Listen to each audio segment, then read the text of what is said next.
पाकिस्तान खराब अंपायरिंग की वजह से साउथ अफ्रीका से हारा।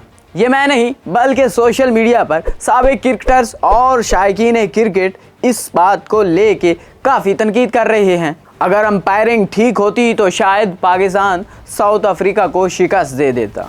46वें ओवर्स में पाकिस्तान के फास्ट बॉलर हारिस रऊफ ने साउथ अफ्रीकन खिलाड़ी तबरेज़ शम्सी को एलबीडब्ल्यू आउट किया, जिसे ऑन फील्ड अंपायर ने नॉट आउट करार दिया, जिस पर पाकिस्तानी खिलाड़ियों ने रिव्यू लिया और फिर रिव्यू में भी टीवी अंपायर ने नॉट आउट करार दिया। लेकिन खास बात यह थी कि बॉल विकेट को छू रही थी।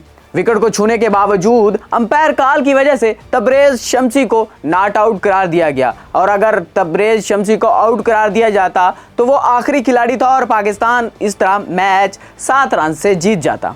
अब एक अहम सवाल और ज़बान ज़द-ए-आम सवाल कि अंपायर कॉल कानून क्या है, थोड़ा इसके बारे में जान लेते हैं, क्योंकि इस कानून को लेकर काफ़ी तनकीद हो रही है और बहस छिड़ी हुई है। अगर एलबीडब्ल्यू होता है और उसे ऑन फील्ड अंपायर ने भी आउट करार दिया है, उसके बाद अगर बैटिंग साइड उस पर रिव्यू लेती है और बिल्स विकेटों को लग रही होती है तो उसे अंपायर कॉल की वजह से आउट करार दे दिया जाता है। और अगर ऑन फील्ड अंपायर उसको नॉट आउट करार देता है, उसके बाद बॉलिंग साइड रिव्यू लेती है और अगर अंपायर की जानिब से उसे नॉट आउट करार दिया जाता है तो फिर बॉलिंग साइड की जानिब से रिव्यू लिया जाता है, तो उस पर गेंद के कम से कम आधे हिस्से को विकेटों को लगना ज़रूरी होता है, और अगर विकेटों को गेंद के आधे हिस्से से कम लगता है तो फिर अंपायर कॉल की वजह से उसे नॉट आउट करार दिया जाता है। जिस तरह से साउथ अफ्रीका के खिलाफ हारिस रऊफ की बॉल पर तबरेज़ शम्सी आउट नहीं हुआ, इसी वजह से अंपायर कॉल का फायदा हुआ तबरेज़ शम्सी को। अब बात करते हैं इस पर उठने वाले सवालात के हवाले से। साबिक भारतीय खिलाड़ी हरभजन सिंह ने DRS सिस्टम और नाकिस अंपायरिंग को पाकिस्तान की वजह करार देते हुए तनकीद की है। हरभजन सिंह ने ट्वीट किया और ट्वीट में लिखा है कि नाकिस अंपायरिंग और ख़राब कवानीन की वजह से पाकिस्तान को शिकस्त हुई है। ICC को ये कानून तब्दील करना होगा। अगर गेंद विकेटों को लग रही है तो इससे कोई फ़र्क नहीं पड़ता कि ऑन फील्ड अंपायर ने आउट दिया है या नॉट आउट।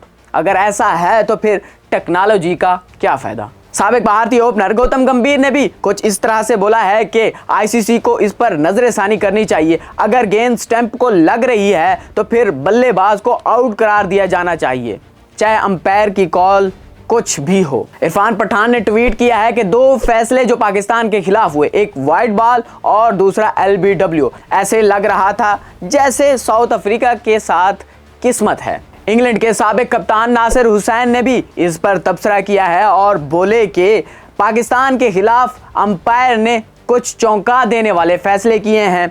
BCCI और ICC हमारे खूबसूरत खेल को तबाह कर रहे हैं। आज इसको देख के मेरा दिल उदास है। यही नहीं, एक और गलती भी हुई थी जिसकी ICC ने गलती तस्लीम भी कर ली थी। जब 19वें ओवर में उसामा मीर की बॉल पर साउथ अफ्रीकन खिलाड़ी को LBW करार दिया गया तो बैट्समैन की जानिब से रिव्यू लिया गया। जब टीवी पर DRS सिस्टम के तहत गेंद को टीवी पर दिखाया गया तो फ्लिपर ने गेंद को बाहर जाते हुए दिखाया, जबकि कुछ ही सेकंड के बाद गेंद दोबारा से विकेटों को छूती हुई दिखाई गई। यह मसला होने के बाद ICC को सोशल मीडिया पर काफ़ी तनकीद का सामना रहा। फिर ICC ने इस पर वजाहत भी दी और अपनी गलती तस्लीम भी की। बोले कि पहले दिखाए गए DRS सिस्टम में रीप्ले गलत थी, जबकि दूसरा रीप्ले ठीक था, जिसकी वजह से साउथ अफ्रीकन बैटर को आउट करार दिया गया था।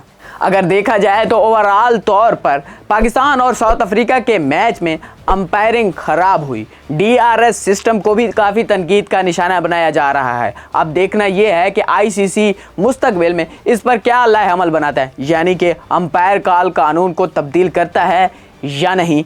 आप भी अपनी राय का इजहार करें कमेंट सेक्शन में।